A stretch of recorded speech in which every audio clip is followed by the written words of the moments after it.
Hey guys, this week Jordan and I talked about worship and how the different. Oh, dude, nice. Thank you. Yeah, dude. Wow. And how the different worship. We talked about worship and the different ways to worship and the point of worship. So I hope you guys like it. Share, send to a friend, and see you later.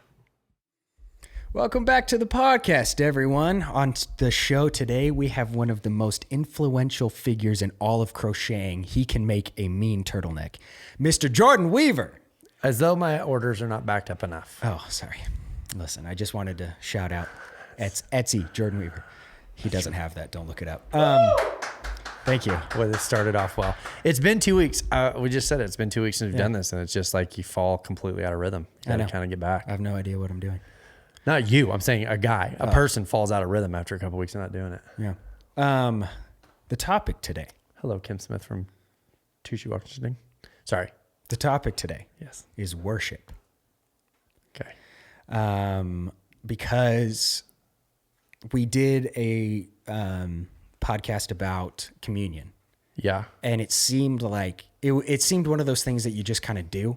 Right. For me. Right. And then I wrote questions for it, but then it went way deeper than I even thought. Right. And so I said, okay, worship seems to be like even a bigger deal, a bigger topic in, the service. And so I kind of want to do the same thing. So real quick before we start, if you were to how they'll answer what movie is this, only giving the wrong titles. Yeah. Wrong titles only. If you were to give the wrong title for what is worship, how would you wrong title worship? Because I don't think very many people fully grasp what it is. Wrong title worship. Skinny jean Birkenstocks. Sorry.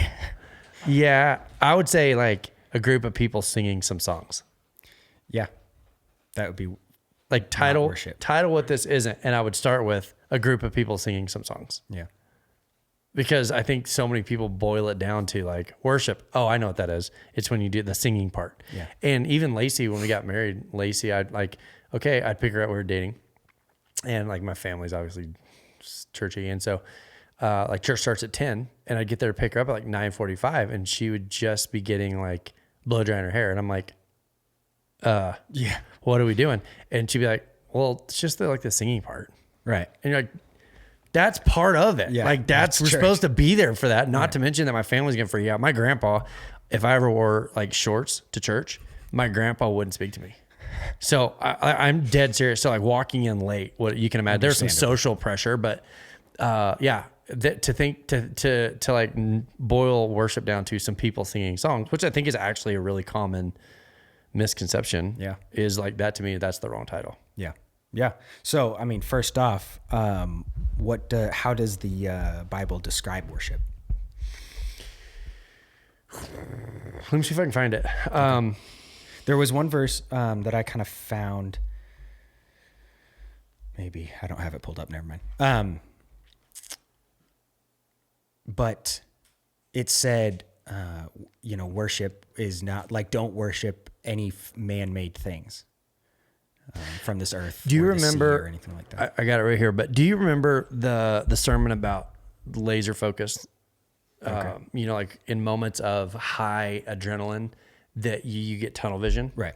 And that when you get tunnel vision, you're naturally your vision focuses tightly onto the things that you hold to the deepest. Right. That in its most basic function, that physical action at a spiritual level, that is worship. Mm-hmm.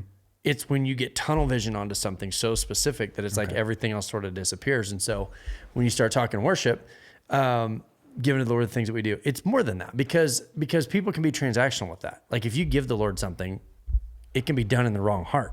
It's possible to do one and not the other. It is possible to give the Lord something with it not being worship.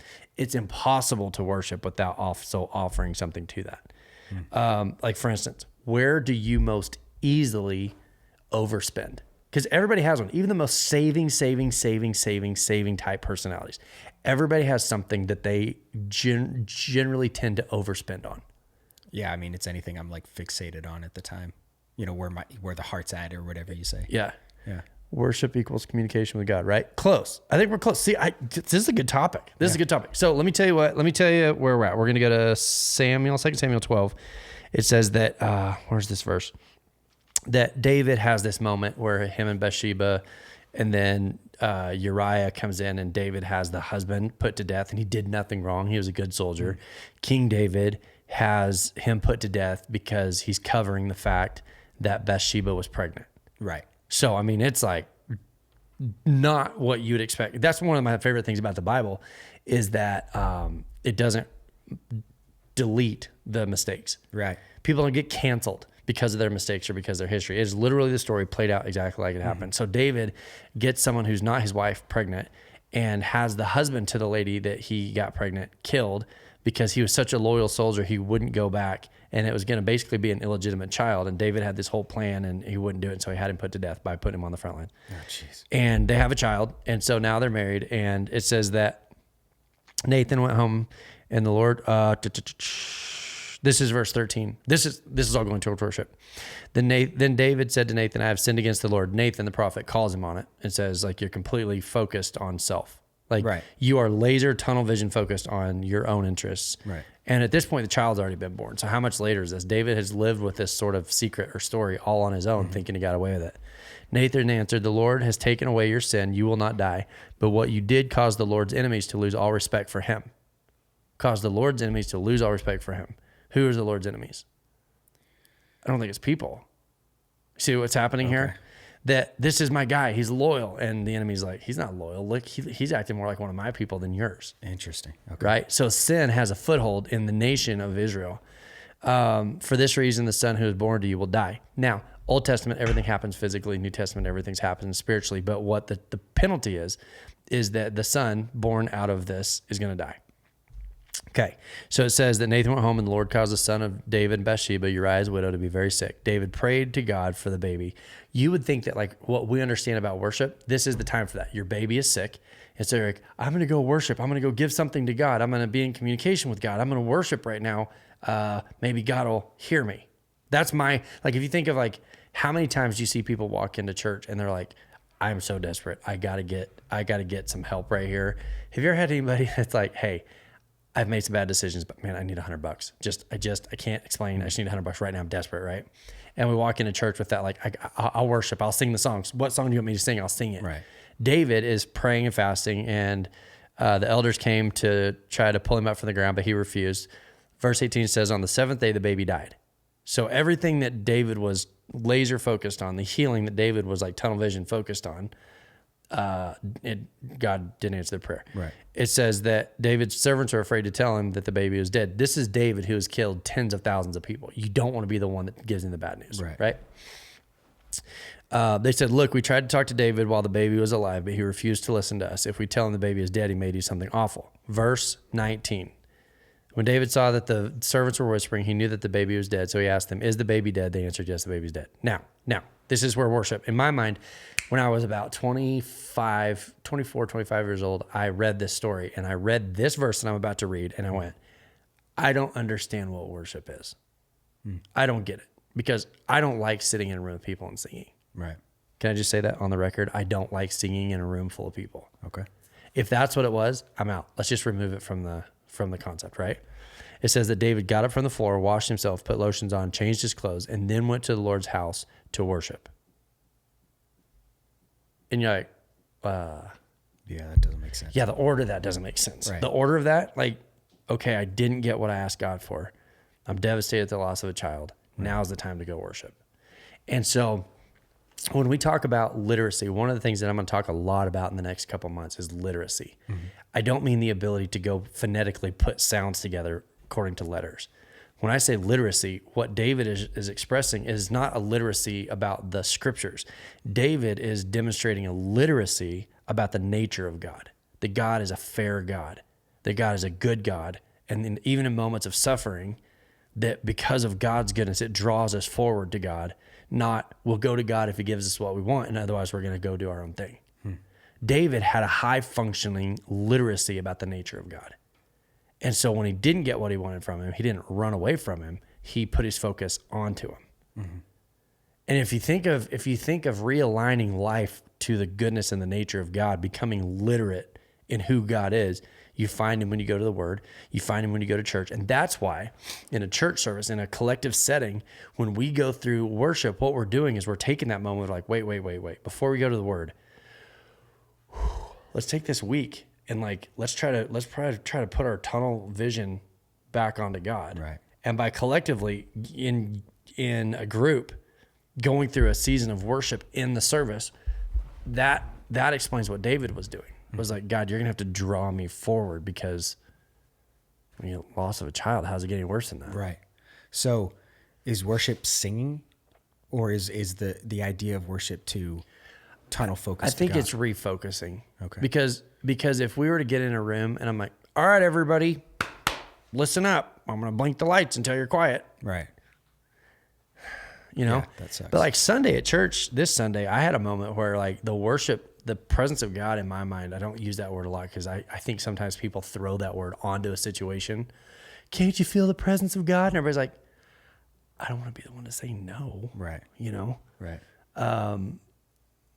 Please help me there. I need a diapers, wipes, cash.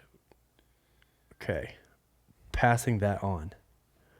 Worship is everything we do in life as unto the Lord. Musical worship is seen so much stronger as integral to all of Jewish life. Yeah, and I think that's why worship is literally a daily thing of like taking time. When I take time in the Word to just go pour myself into the Word, what I'm doing is I'm refocusing. I'm taking everything, because we've talked about this. Everything equals nothing. Mm-hmm. Like if you travel in every direction, you're traveling in no direction. Right? Like if you try to travel in every single direction, you're stopped. And so it's taking everything in life that stops us and distracts us, mm-hmm. and the fear, and that's what Jesus was scolding the disciples when they're on the waves and they're like, we're going to die. And he's like, hey, wait a minute. Every decision is act of worship. I totally agree, because it speaks to the virtue of choice. Right. That worship, the reason that, in my mind, the reason that worship is such a necessary function is when it's done right, mm-hmm. it's a shared perspective of the goodness of God. It's a shared collective perspective. And that's why it's hard for someone to lead worship with no concept of who God is. Because my perspective that I'm announcing from, so to speak, mm-hmm. and that person who's just lost a child like David, that's saying, God, you're literally going to have to pull me through this or I'm not going through it. Versus somebody who's like, gosh, I'm so hesitant to say this because I don't want it to sound ugly, but like if we're not careful, worship turns into like almost like a Starbucks atmosphere. Yeah. And I don't feel connected to that. Neither do I. I don't feel connected to like a pretty house and a nice Instagram portfolio. And like we do worship because that's like our occupation. I know there are people that works for. But for me, there is nothing more meaningful. That's where we got Levi Wolf's middle name, Keenan. Keenan, the head Levi, was chosen as a choir leader because of his skill. Boom. Look at that. Wow. I hope he watches this. His name is Travis. He's a friend of mine. Speaking of worship. And man, this guy's life had just been a disaster. Like addiction, cancer, loss of a sibling, everything you can imagine. And I remember when he would come to our house, he had gotten saved and he would come to our house and he was doing this music thing for a while. And he would sit in our living room with a guitar. And it wasn't anything that he said. I can't tell you one song he ever sang. But when he would start worship in his aura, I guess, or like, I hate that word, but like, sure, you just felt God through the pain that he had survived. You listen to Johnny Cash, like later in his life, like everything that guy lived through. And like, you think like when he remember that song Hurt? Oh yeah. Right there at the end. You get to experience a life from that guy in that song. Right. I mean, this is the guy that sang at Folsom Prison because he felt more connected to the prisoners and the prisoners accepted him. And so when he would sing, you get this concept of his perspective, right? Have you ever heard that song, I'm Not Gonna Miss You? No. Oh. I'm Not Gonna Miss You. By who? Look it up. I'm Not Gonna Miss You. Hold on a second. Let me tell you the story behind it. Okay. Later in his life, I'll send it to you. Okay. Later in his life, Glenn Campbell was suffering with dementia, and he would go in and out, right? Okay. Think of this. Levi is a capital worshiper. How about those all caps? Mary, she teased me about all caps one time. I haven't forgotten. She also teased me about praying for too long. Anyway, it's not a big deal. Glenn Campbell, ready for the story? Is everybody listening? This is a good story. He was suffering with dementia. Okay. And he would have moments of clarity and moments where he was just out. And so I won't read you the words, but it starts with, I'm going to be gone and I won't know everything that you meant to me. And I'm never going to understand why you're crying. I'm never going to get a concept of what you're going through. You were there for my whole life. And when you go with me through the next phase of my dementia, I won't be there with you. And be prepared. My mind is gone and I won't miss you. Oh, man. Just the depth of like, when you know that's the story, he is writing a song that's dedicated to a wife that's like, in this state, I love you. But when I don't, remember this. And so when you think of worship, that like the Travis guy, I so clearly remember that story, those stories where I had to leave the room because I wasn't living for God. I had to get away from it because he's saying, he's in his soul, he's expressing like, I've lived a life of pain and I've seen value in who God is through my pain. And you experience that with him. And so when you think of worship, if it goes to some weird, cheesy commercial version of that, that's where people are like, I don't get it. I don't understand why we do this. Can thankful, focused prayer be considered worship, or does it always include song? No. David Sparks, no. It absolutely can be focused prayer. And I think anything that takes your focus and places it on the magnitude and the goodness of God, that's what worship is. I mean, your work, your diligent effort, like your giving, your selflessness, I think actually probably the most obvious form of worship is gratitude. That when somebody is willfully grateful, when you know somebody who is willfully grateful, their life is an expression of worship. Yeah. I think the reason worship is such a powerful thing in church is you're getting to walk through a shared experience of that person that wrote that song and where they were in life. You know, it's kind of like that Glenn Campbell, I'm Not Gonna Miss You song. Like, I don't have dementia, but I understand the human emotion to someone that you've lived a life of marriage with and raised families with, and the reality of like, I'm going to be gone before I'm gone, and I won't have the capacity to miss you. Like, there's a human connection in that.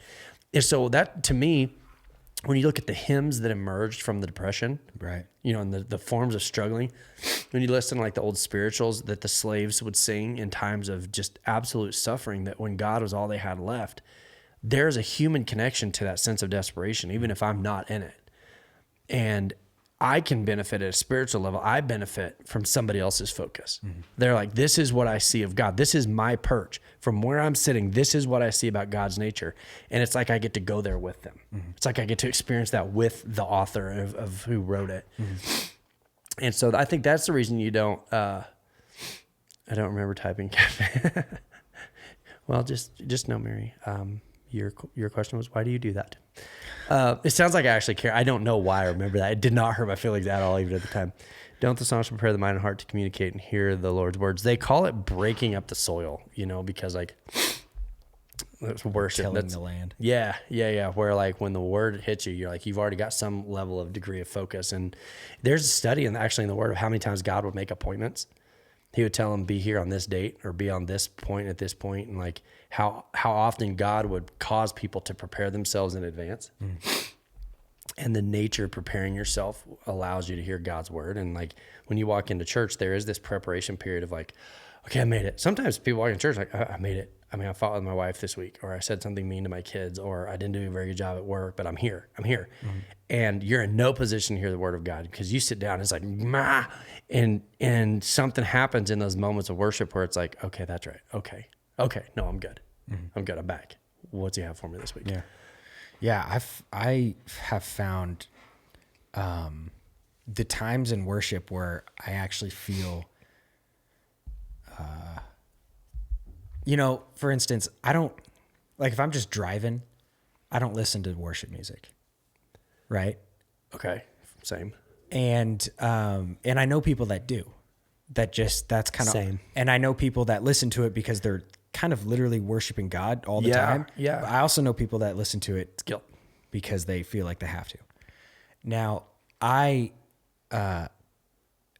find that when my emotions are amplified, so either I'm very excited or I see God and, I'm just excited about the blessing and everything like that, and I'm just up here with him. Right. Or if I'm down, something's going wrong and I'm thinking, Lord, please help me.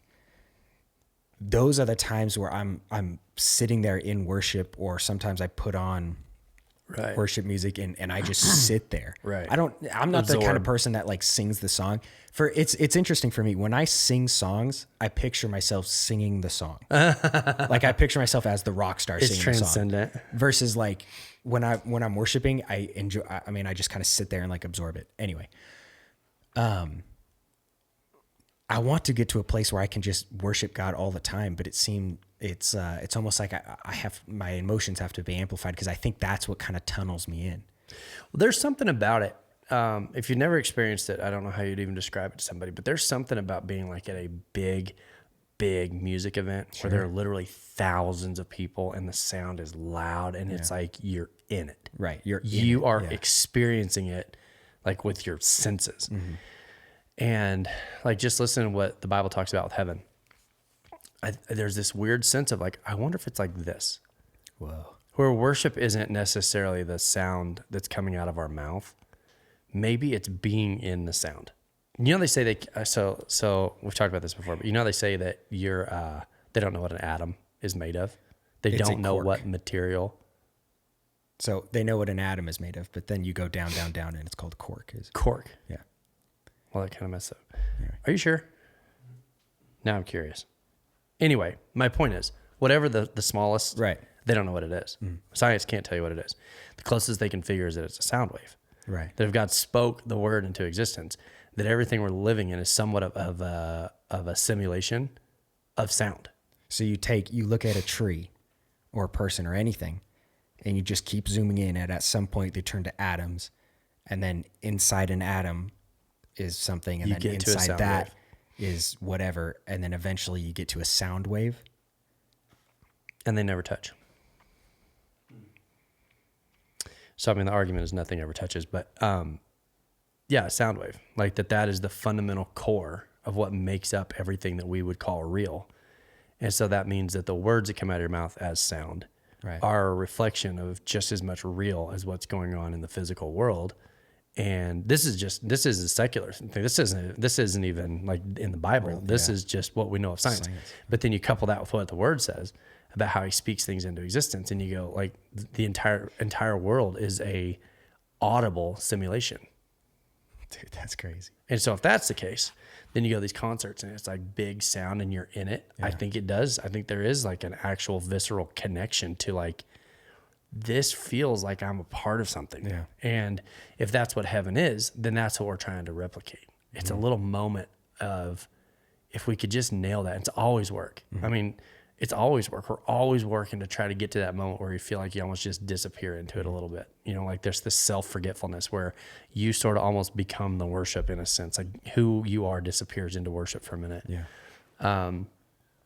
And then you think of that, and then you think of like the little small town tent revival churches with the ladies with like fully bringing in the sheaves, and you're like, to some degree, I don't feel that connection to that. Right. I don't feel the connection to the guy who's like, yeah. I don't feel as connected to that. But if it's pursuing God, even from a year from now, I'm going to change my mind, sort of a perspective. Sure. It's a collection for me, standing like backstage and just listening to like, you can almost feel like the building breathing. Like if you've been in those big concerts where it's almost like the building is breathing in and out.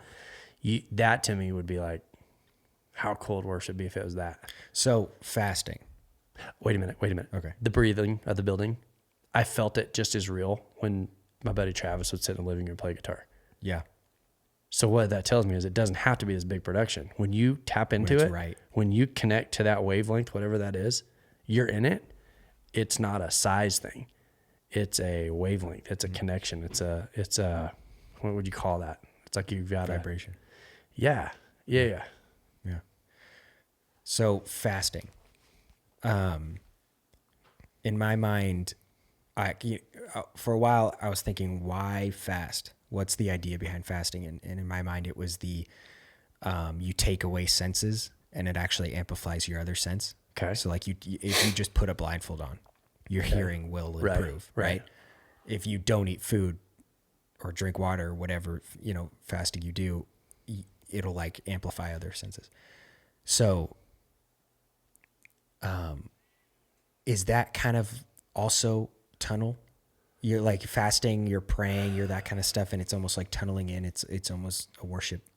Everything in the word hovers around the concept of death and resurrection. Okay. All of it. Everything in the word is death and resurrection. Mm-hmm. So deny yourself and follow me. What is he saying? He's saying die and then be resurrected as something better. Right. In my mind, when you fast, what you're doing is you're dying to self. You're telling yourself no. I would be so curious, just the average person on the street, just follow them around and find how many times in a day they tell themselves no. Right. Yeah. And it's so low. We think that like happiness would be never having to tell ourselves no. Eating whatever you want, going wherever you want, doing whatever you want, never being able to tell yourself no. But what that we find is like that is death. That's the everything equals nothing thing.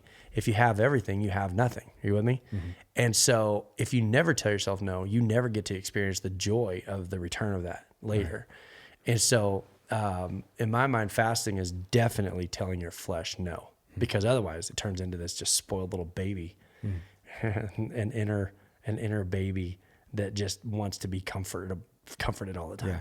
Well, because I guess just in my head while we were talking about it, I was thinking the idea of I went off, like I did this elimination diet thing and I didn't have sugar for like 3 months. Right. I remember that. It was awful. But I had grouchy. But then I had an apple. And it was the most delicious. I mean, it was crazy how I was looking at this apple thinking, you're amazing. What is happening? But it's an apple versus you eat a Snickers and then an apple is gross. Right. Okay. So the idea of abstaining, from something and then it's like, oh, this is amazing. Then I was thinking of, then emotion, when I'm down or when I'm up, I almost experience worship more. Yeah. Then the thought went to, is worship almost, I guess the thought is worship almost easier to get into, or is it even not an effort thing? But I mean, let's say you're storming the beach on D-Day, or you just got back from storming the beach on D-Day and you survived, and worshiping God at that moment, is that almost easier or more impactful than if you just got to sleep in? Is it possible that it's emotionally enhanced? Just from an emotional level, like it would feel emotionally enhanced of like, oh my gosh, I just lived through something that I wasn't supposed to live through. But does that really express the goodness or the magnitude of God? Right. Maybe to some degree, for sure. We like sheep tend to stray and worship so many things have been made. God so clearly calls us to have no other gods besides me. Worship the Lord only. I'm a big believer that whatever you focus on grows. Like for instance, today I went and hung out with some buddies in Redmond and they were going to break the calves in for the rodeo. I was just going to go hang out and say hi. Right. I wasn't there to do anything other than just like talk. I was right there and like go say hi to everybody. Not very many guys showed up. Well, guess what happened? It's not a long time. Like, all right, give me a string. I'm getting in there, because whatever you look at long enough, you get drawn into. Right. Well, like it's hard. Like I have to be really diligent about what I watch, because when I see somebody who's like making a lot of money, pretty soon I start in my own mind envisioning like how I could make a lot of money. What would my thing be? And I see somebody's like really good at sports. I'm like, okay, how can I be really good at that? Or like somebody's like a really, really good preacher. Then I'm like, okay, how can I? Whatever you give your focus to, and that's a choice. Going back, if I can worship with choice, whatever I give my focus to, I start to feel drawn into it. And so with worship, maybe the reality of like, oh my gosh, I almost just died, and that has my focus. Am I ready to die? Oh, I don't think I'm ready to die, but that's still self. I think that real true worship is that denying self and saying like, the more I focus on God, the better it gets. And that goes back again to to the literacy of God, being literate in knowing who he is, an accurate view. It just gets under my skin so badly when people think of and describe and demonstrate a mad, angry God who can't wait to wipe out the Democrats. I'm like, what?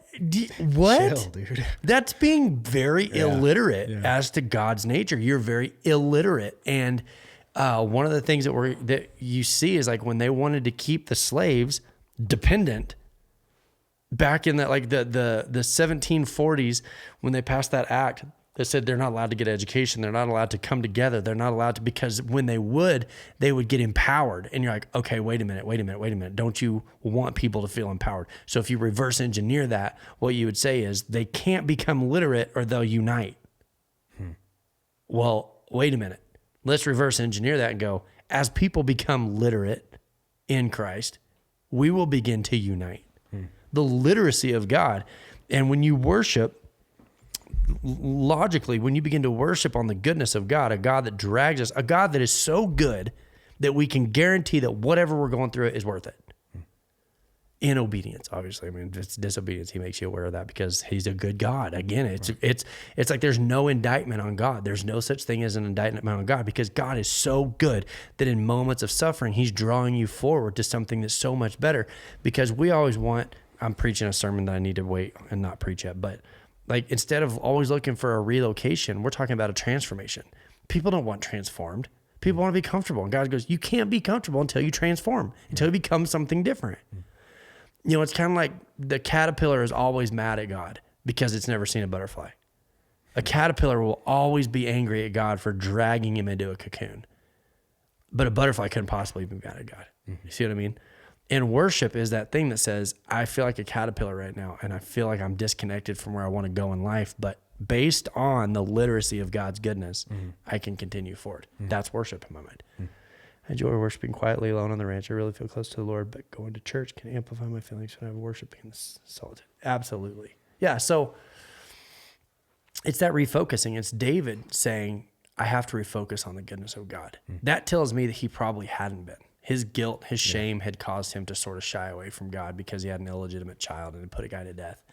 And in the midst of the suffering, it drew his focus back into the goodness of God. God is a good God, even in times that I can't explain. So like other religions will like meditate. Right. And it seems like that's almost their worship. Mantras, things like that. Yeah. Is worship almost a meditation? Because I guess I'm thinking of refocusing tunnel vision. That to me, that seems like a meditation where it's you're focusing on, if you're focusing on breathing, it's, you know, whatever. That's a little bit beyond my scope because I've never done that. I assume. I mean, I assume so because I know that people say it helps them like a lot. Like if you will meditate before you grab your phone in the mornings, how much more centered you feel throughout the day. And like, it sounds good, but like worship for me is literally just quiet because my phone always rings. My text messages are always going nuts.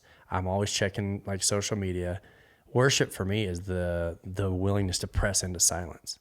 Like in silence, like long degrees of silence. When I'm driving, it's so much easier because maybe that is meditation, I guess, but like extended seasons of quiet where God has the ability to speak into my life. Yeah. Well, because I guess quiet is right there with meditation. Because after this podcast, I know that worship has kind of changed in my mind.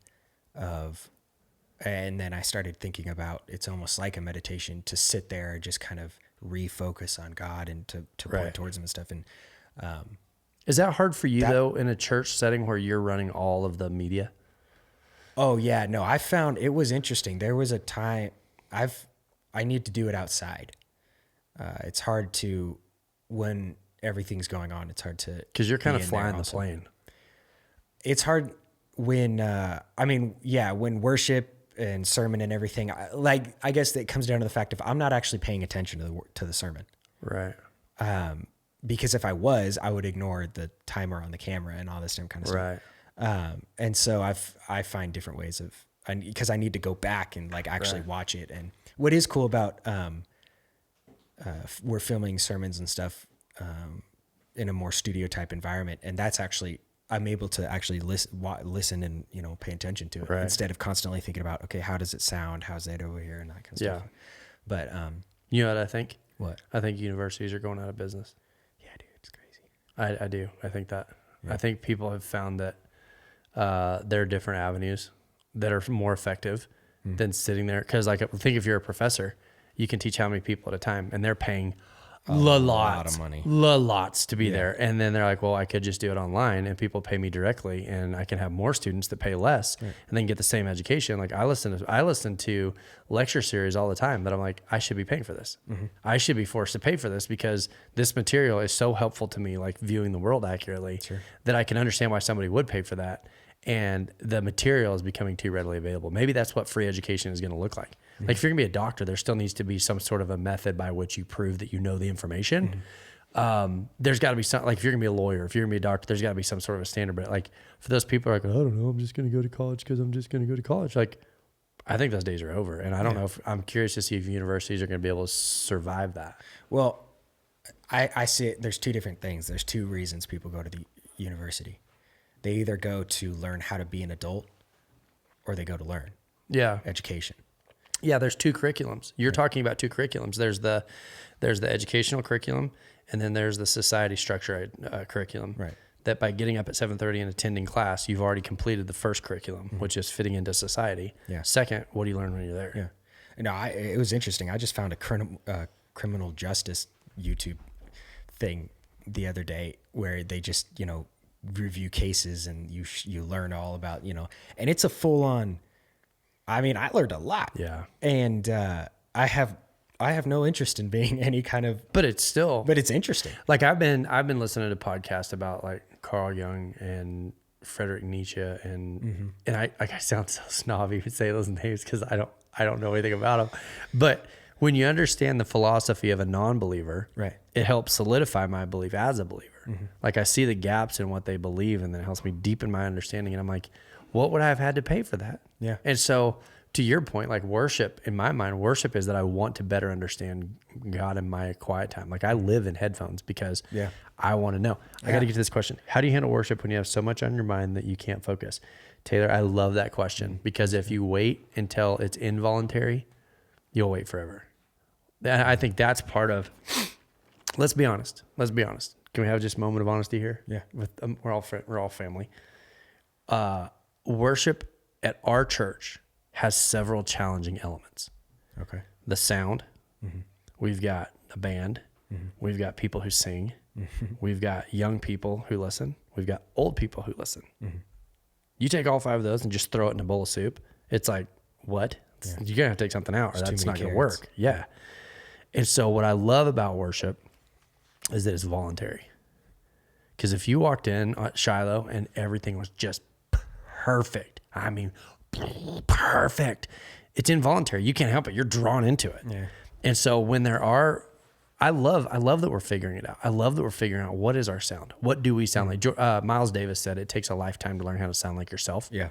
And so, Taylor, to your question, that to me is worship. When you walk in and you go, I am choosing to set it down. Rest is not passive. Taylor, can you confirm that you're hearing this? Because this is a really good answer. I think you're going to like it. Rest is not passive. Everybody thinks that rest is not doing anything, but I don't rest when I'm not doing anything. Right. Rest is active. It is an active choice of saying, I am choosing when I catch myself thinking about it, I am choosing to set it down. Like, that's why I wasn't very good at going on vacation for so long as I would go, but I'd just be thinking about stuff the whole time. And I'd come home and I'm like, great, I'm behind and I'm tired. And I would say worship is that same sort of a thing. It's a conscious decision to say, I'm going to choose to place my focus. Because that's the joy of tunnel vision. You get to choose where it goes. Right. And if you want to identify idols in your life, everybody thinks idols are this external worship, and it's not external. We don't have external idols in the U.S. We have internal idols, idols that we crave and long and draw a sense of identity and value and meaning from things from within. Right. Whatever your tunnel vision naturally goes to the easiest, that's usually the thing that combats, because it's fear you're going to lose it or fear you're never going to have it. That's what combats worship. Good. I'm glad you're hearing it. Yeah, it's active. Worship is an active thing.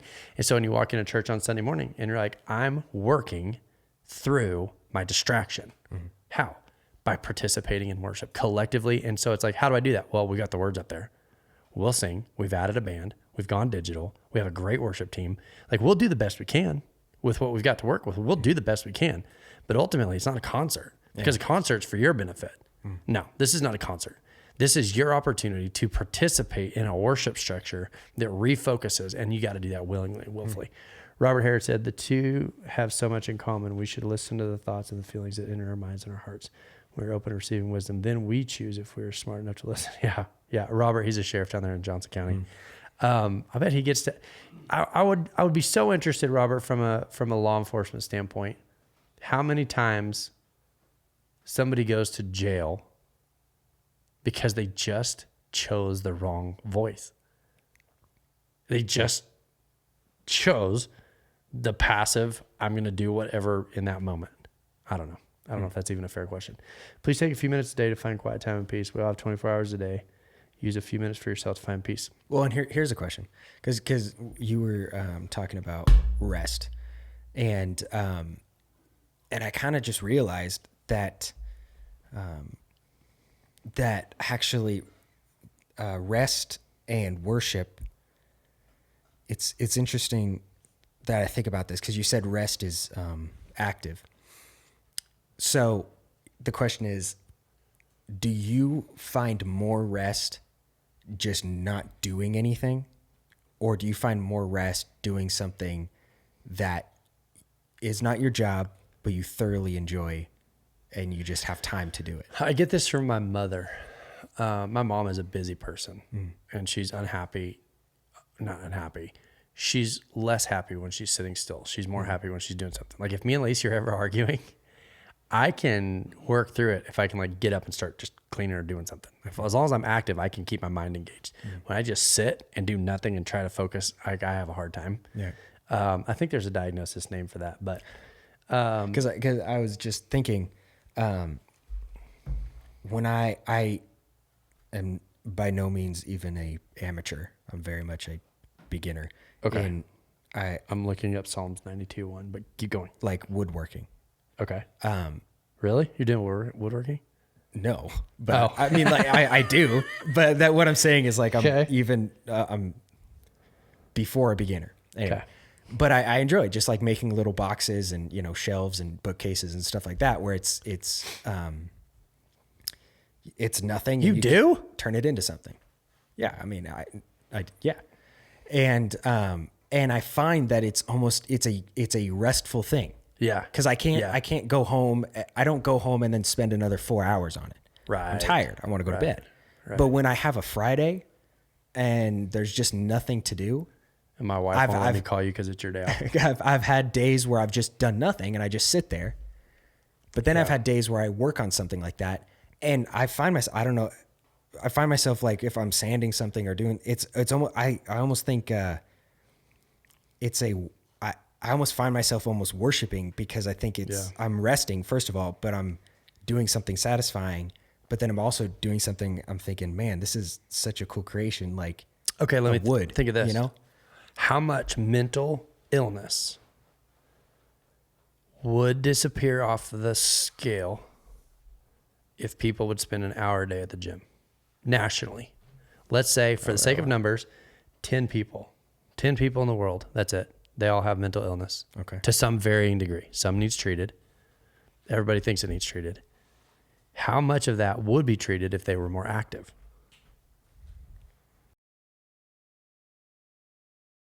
100,000 is the correct answer. Yeah. but I'm not saying 100%. I'm not saying all mental illness. Please understand. I'm not saying that all mental illness is that way. But I think sometimes people's problem is that we have it so easy that we're never tired. Yeah. We're never physically tired. We're never mentally tired. Sometimes getting to rest, like, you would love it if you ever needed it. Right. You don't love it because you never need it. Yeah. All you do is rest. You eat sugar and you don't work out and you never get outside. And so your brain starts to kind of almost like overheat because it has nothing. And so then you get anxiety, and then you actually enjoy anxiety because it gives you something to think about. And you're like, oh, maybe this will happen, maybe this will happen. And all you're doing is making a lifestyle out of twiddling your thumbs and just wasting your life because you're never tired. So yeah, I do think to some degree people need some sort of outlet of busyness, because we've got it so easy. We're so spoiled. Oh, that got everybody fired up. Cleaning is my wrestle time. This I could preach on. 10-year CrossFit coach. Thank you, Jessica. Yeah. By the way, awesome cow dropped off with 1017. I hope she doesn't mind me telling people that.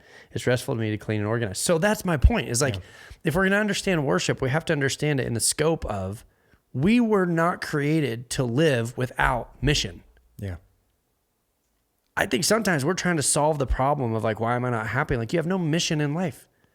You have no purpose in your life. You're not getting better at anything. You're not challenging yourself. You're not tired. So when you get the chance to rest, you almost resent rest because your life is rest. Yeah. Your whole life is rest. It's literally that thing of like, man, I found one Skittle. Have you ever found one Skittle left in the bottom of like a bag and you're like, there's never been a better tasting Skittle than that one Skittle. You're like, oh, if I only had 1 million of these. By the time you got to the millionth one, it would taste terrible. Right. Why? Because you've overdone it. We have overdone rest. We have overdone, like, I don't feel like worshiping. I don't care. I don't care if you feel like worshiping. You don't feel like worshiping because you're not tired.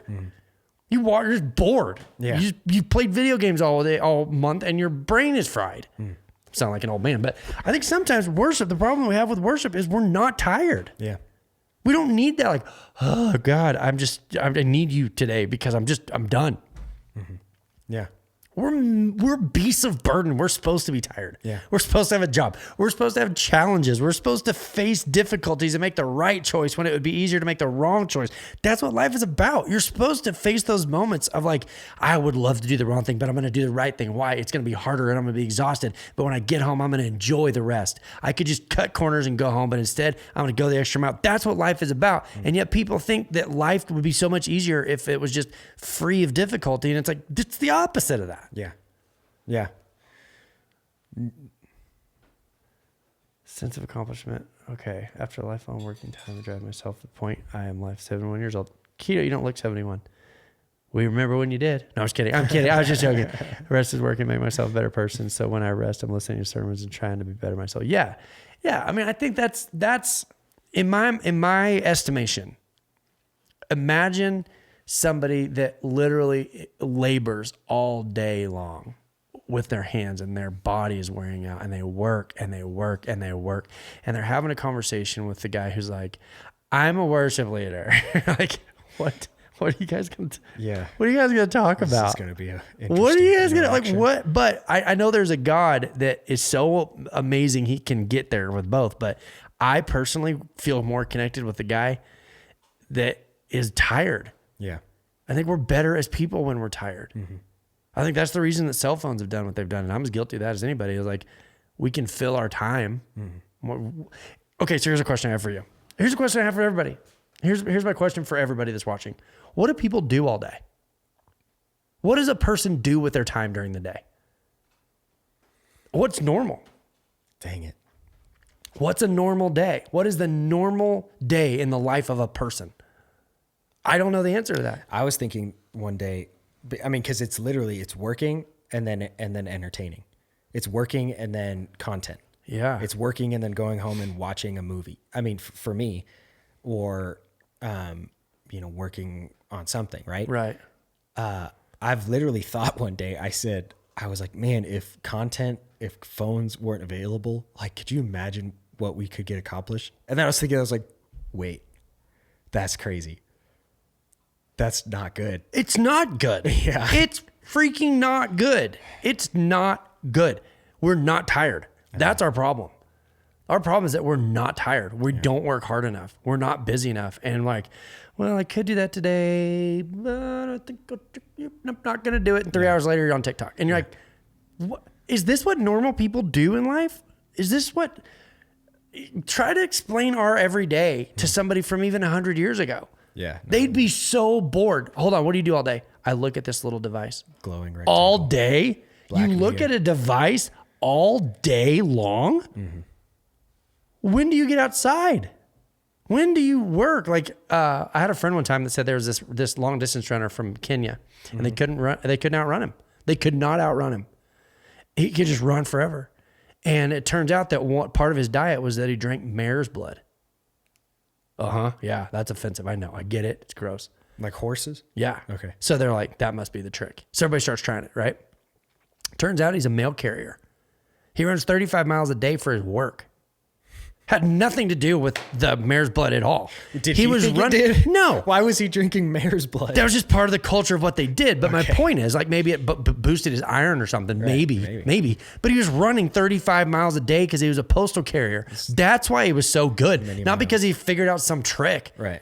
And like, I think sometimes we need to go run the 35 miles instead of replicating someone's diet. Yeah. To get out and just go do something. I honestly think that work could be the most effective form of work. You want to know how to worship God this week? Go work. You're like, well, I don't know what to do. Go dedicate your time to people who are losing everything in the fire. Just go do something. I think your worship could be go be tired. I'm all fired up. I sound like an old man. Because is worship a refocusing? Is worship a tunnel visioning into God?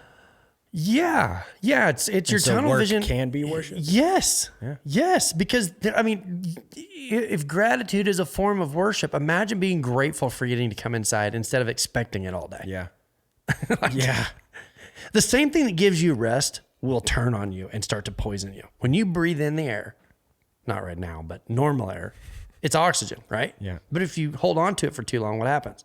Turns to carbon dioxide. Dioxide, that's right. And so the same air that gave you life turns and begins to poison you. Right. Why? Because you're not doing enough. And I think sometimes people are so determined that they need rest that they've never stopped to realize, like, maybe the reason that they can't stop having anxiety is because they're just not tired. Yeah. Yeah. I literally, I've tested it directly where I've gone a day, I've had a day off and I've been like, you know what? I'm not getting up from this couch. And I timed it and I spent 8 hours on a couch. And then I can see the proudness in your face. And it was literally, I remember somebody asking me, how was your day? And I was like, it was terrible. I hated it. I was seriously like, it was great. I watched 3 movies and did nothing, but I hate it. Yeah. I mean, and then it was the thing where I built something or you washed my car. That's another thing where it's just satisfying. It's almost like I appreciate something you can point to and go, this happened to me. Yeah. It's not a job. It's cool. It's satisfying. Right. And then how was your day? It was fantastic. Right. And so I've literally tested it and I know everybody's different. Some people, I need days. I also need days of just doing nothing. Right. But overwhelmingly, I need more days of satisfying work. Notice that God didn't say first 6 days are the Sabbath and on the 7th day work. Like, I think at some point God's like, I'm a good dad. Want some advice? Yeah. Get I'm out just there. really battling with that. Go work. Doing what? I don't care. Yeah. Go do something. Pick up a stack of logs and move them until you're tired. Go get a callus on your hand. Go get a blister on your hand. Like, I just would wonder. I would wonder, like, you see the videos of people from over the Middle East right now that work all day long. My dad knew some saddle makers from India, and they didn't use tables. And they just work. They didn't use tables? No, they wouldn't use tables. They just squat. They just squat down on their feet, like with their knees up by them, and they just sit there, and that's how they work. It's wild. Whoa. And he said they could just work all day. And imagine having a conversation with that guy where you're like, what are you going to do today? And he's like, I hope I have enough work. I hope that I have work so I can feed my family. And you're like, what are you going to do? Well, I already got McDonald's, so I guess I'll do nothing. And then here's what's crazy. Who's got it worse? Yeah. I mean, his body reflects health. Yeah. It's a tough question. I mean, we think we've got it so good. We think that we've got it so good because we don't have to work. And what we've done, they said, I was listening to a guy that said, he was a philosopher, and he said that when people win the lottery, the first thing they do is they remove all structure from their life, and it throws off their circadian rhythm, and they quit sleeping. And then because they're not sleeping, they get depressed. And then because they get depressed, they spend the money to try to make themselves feel better, and they're left with less than they started with, because the structure was what was actually keeping it together for them. Oh, I wish I didn't have to get up and go to work. So they get the money and immediately shake off all the Get rid of all the structure. They think, this is it. I got the money. And they ruin everything that was keeping them healthy. One of the questions was, is it hard for Americans today to understand the biblical concept of worship? And I think I just directly said. Yes. I think that we've got it so good that we've got it bad. What do you think those people... Ooh. Just say it. Well, I think that's why people are flipping over the table. They're like, I don't want to play this game anymore. It's the wealthy kids. Wealthy white kids. They're lighting stuff on fire. They're like, I hate this game. It's too easy. I want something that I can sink my teeth into. I want a challenge. I want a purpose. I want a life of mission. Their mission, that's what they're looking for. That's what we're all looking for. We want a life of mission. And so when you hear that it's like these upper middle class white kids, you're like, of course, their life is too easy. Their life is so easy, it's become bad. Jeez. Yeah. What is worship to you? Because I guess, I mean, first we started talking about, seemed like worship. You know, I mean, you come to church and that's what you think of worship. Well, now it's almost, we've understood it as it's. Can I say this? If you come to church and you're like, I don't like it like this, you are not working hard enough in your life. There it is. I'm on record. I'm on record as saying it. Okay. Hate mail can be posted to P.O. Box now. Private message me. Yeah. Private message me. I will go on record as saying I will outwork any person who complains about worship. That's bold. I'll film it. We can make a content series. And my point is, be tired enough that you just love being in the presence of rest. That's probably not a very nice way of saying it, but it's live, so. Yeah, can't go back. There we go. There we have it. But the idea when we first started talking was, talking about worship, and in my mind, I was directly talking about singing in church. Yeah. The part of church service, Right. which is called worship. Right. But now it's changed in my brain. It's the choice of where your tunnel focus lands. Yeah. I could be in the middle of a field. Yeah. Or in a workshop, or in, sitting here, wherever it is, and I could be worshiping of just like, this is crazy. Is this wood? I don't think so. It's like plaster or something, but that's crazy. Like, that's cool. My grandma used to say I can go to any church service and get something out of it. Yeah. Like, man, that's a lady who knows what it's like to have suffered, to go on without. Stories of her and my grandpa working on the switchbacks at the top of the mountain where their only warmth came from like wood that he would bring in from outside, and he was responsible for the 6 switchbacks going up to their house, and they couldn't even get to town, and it was cold, and there was a little cottage. Where were and they living? They didn't have running water. They didn't have electricity. Like, this is my grandparents. Wow. You think she came to church like, I don't like that song. She was like, people, hi. Like, she was just so excited to be there. And it was like this moment of like, I don't care. I'm here. Like, her worship was a result of a week well spent. Interesting. Oh, thanks, Judy. She said best words ever said. Do you guys hear that? You're encouraging my bad behavior, Judy. That's all I got, man. There it is. Wrap it up. I got people pulling in. This is Rodeo Central this week. The rodeo's here this week. And so I got all my rodeo buddies. It's a great time to be around. The rodeo's here, like in Oregon, or here? It's in Redmond. Okay. Yeah, Cool. this week. And so it's like Rodeo Central around here. I got Well, that's awesome. trailers all over the place, horses parked all You're over the getting a place. call right now. I am indeed. Okay, Cool. Everybody, thank you for watching. Share, follow, all the things, but more importantly, go rest and have a great day. Go work. Work, yeah. Cowboy.